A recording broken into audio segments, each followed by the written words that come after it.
My middle son is ate up with hunting.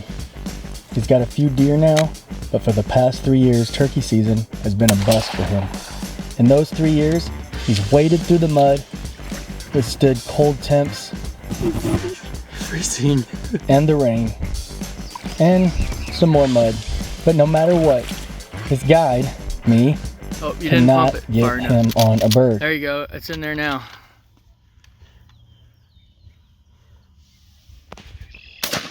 Good job.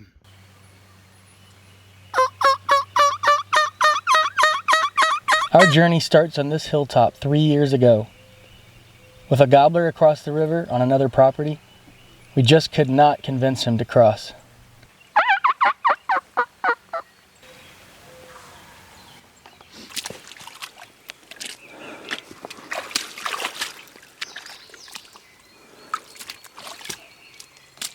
You see that white and black stuff? Oh yeah.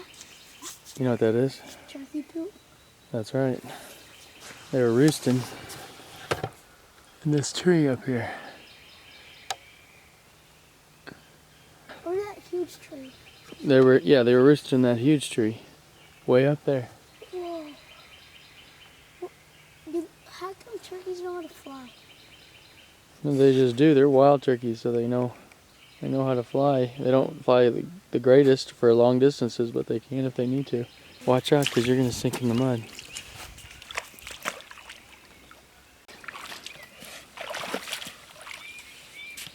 Told you. We attempted a stalk on a gobbler we heard across the property before daylight. Using a small creek to conceal us, we moved to the last place we heard him.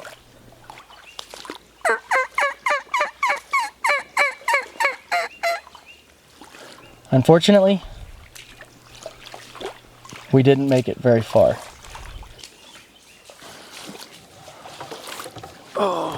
When my boots sunk nearly under the water, I already knew, without a doubt, his little boots were most likely already filled. So with wet feet on a crisp 35-degree day, our hunt was over. You got them boots off. You want me to start the truck? Yeah. I'm freezing. Freezing. Did I tell you to bring gloves? Yeah. Did you? No. And now what?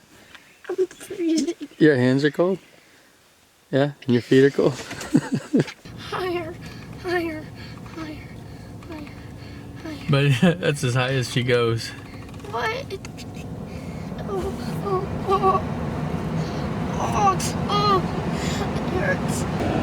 So it's about 8:30 in the morning, youth season. As you can see here, Weston, like many times, is not completely prepared and does not listen to his father. So, you know, it's hard to keep hunting and freezing your butt off when you don't know if you're waiting for anything in particular. You know, when they don't gobble like that, sure does make everything harder. You know, that's turkey hunting. They don't gobble perfect every morning and come right in. Hey, your gloves, there's some gloves in the truck. Oh. Those are in the truck. Oh. After last year's run and gun attempt fail, I decided a blind might be a better fit for a youth hunt. More concealment and less walking. This is like the Rubik's Cube of blinds. My confidence was pretty high on this one.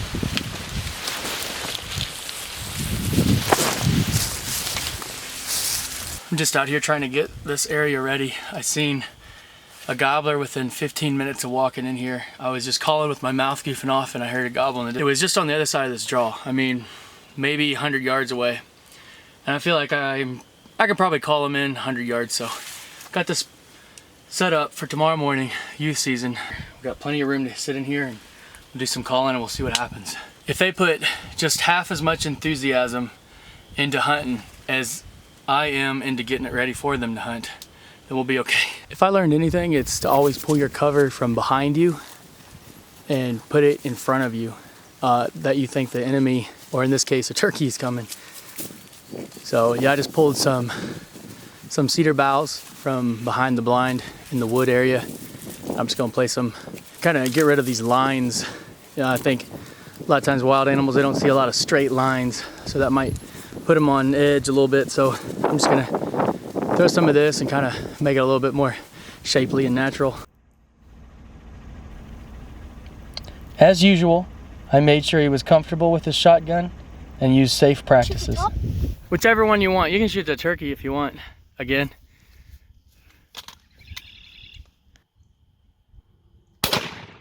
Blew it to smithereens, huh? Are you ready? What? Are you ready? You feel good? Okay. Let's get all our gear together. We'll go to this turkey hunting seminar and we'll go out and get some rest for tomorrow morning. Sound good? Yeah. All right. Church is never a bad idea, and we also just so happened to attend the same church as a turkey calling legend who was doing a turkey hunting seminar the evening before. My daughter was riveted.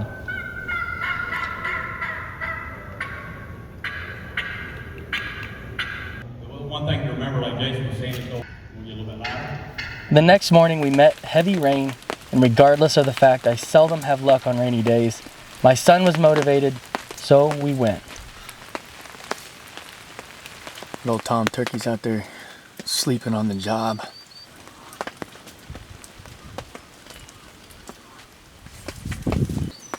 If you spill any more sunflower seeds, they're going to think we're baiting them. Although the turkey action was slow, we found ways to pass the time. I don't know, I think...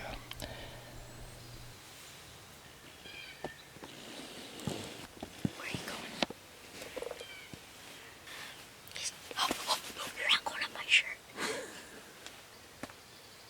I even had some time to practice some techniques I learned, and I realized I probably won't sign up for any turkey calling contest anytime soon.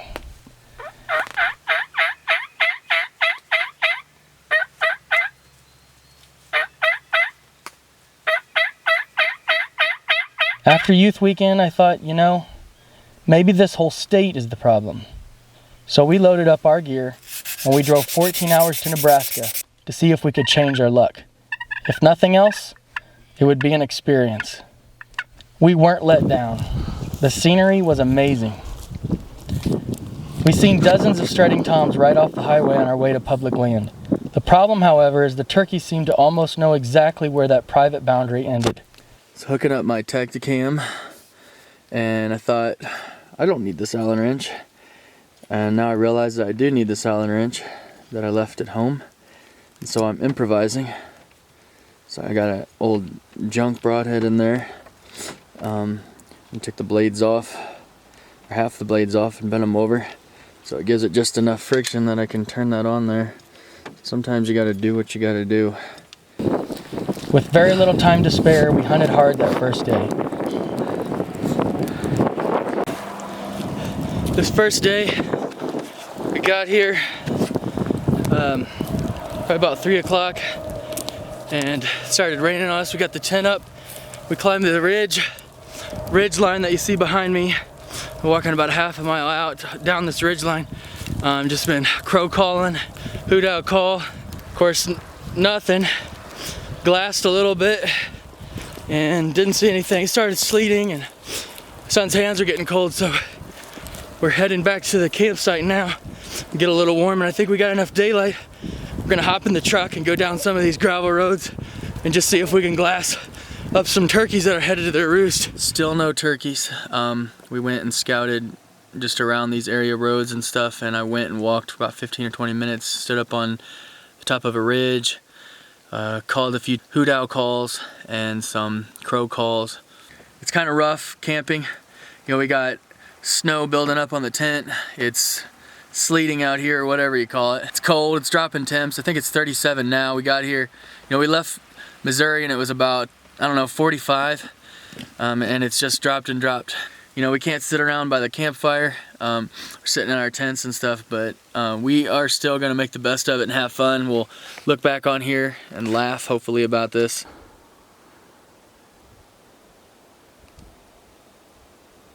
Looking forward to better weather tomorrow, we tucked in. Unfortunately, the next day we woke up to this.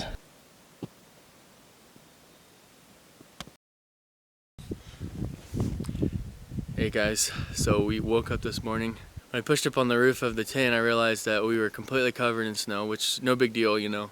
But I went outside and there was probably 8 inches of snow on the ground, and it was the really wet kind, stuck to the branches and stuff. So I mulled around, you know, as far as taking an 8-year-old and a 10-year-old out. You know, we dress for the warmth. We brought stuff for the warmth. But, you know, while I could probably trek around, I have, you know, long rubber boots that would protect my feet from getting cold and wet. But theirs are only about 6 inches, you know, because they're kids, and they're kids' boots. So the snow's going to be going over their boots all day. You know, also I've heard a lot of limbs crash. You can see behind me the weight of the snow. It's sticking to the trees, so the weight of the snow is on these tree branches. And so I've heard a lot of them snap already, you know, and when we get a gust of wind, it could be potentially dangerous. I could be potentially putting them in a dangerous position. As much as I really don't like to ever give up on something like this, you know, we drove, you can't really help the weather. And I feel like if I take them, they get their feet wet and they're miserable and they're tired and they're cold. They're just gonna kind of leave with a disdain or a hate. And I want them to leave with that, you know, this was lots of fun. This is an adventure. You know, I don't want them to leave with that just sucked horribly and I never want to do it again. After they, you know, are nice and warm, they get some breakfast in the tent, and I'm gonna go ahead and pick up the tents and all that stuff. You know, so we're going into a place that I've never been, unfamiliar territory, snow, with an 8-year-old and a 10-year-old trying to shoot a turkey. So the challenges were definitely there. There was a lot of challenges, which is what I love, but I don't always win.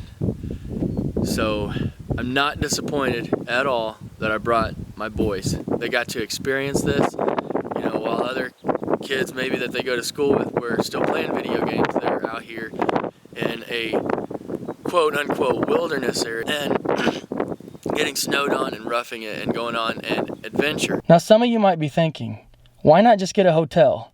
But keep in mind, this was during the initial COVID scare. There was nothing open, complete lockdown. So we were pretty much on our own, minus gas stations. Last year was a strange one. That Saturday we went out on a clear day and didn't hear a single gobble in 3 separate private land tracts. Somehow we found ourselves studying plants.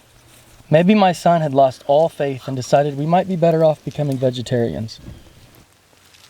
This plant with the heart-shaped leaves right here is wild ginger. If you cook it and candy it, it's supposed to taste like candy. Now let's take a smell of it. See what it smells like. You smell it?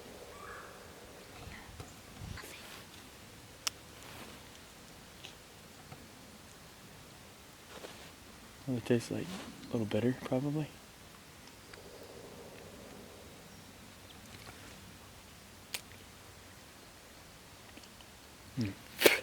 Real bitter. Tastes like soap. Ginger taste. A little strong. Let's see what we can do with it when we take it home. The heart-shaped leaves, small plant, kind of a fuzzy stem. Wild ginger. So the flowers, they think this plant evolved to attract these small gnats or flies that are attracted to rotting carcasses. And so the flower is supposed to smell like a rotting or a decomposing carcass to attract those flies. So what do you think? The day was slow, but we had the next morning. And believe it or not, it rained.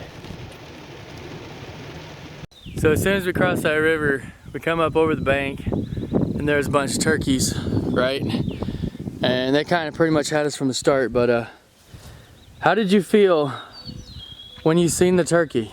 Excited and scared at the same time. Excited and scared? It was like a rush of adrenaline.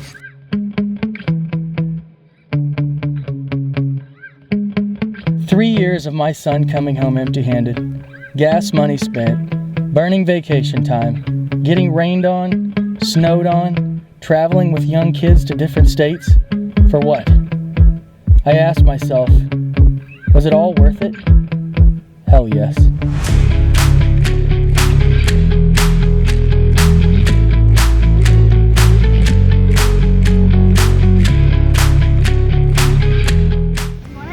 Yeah.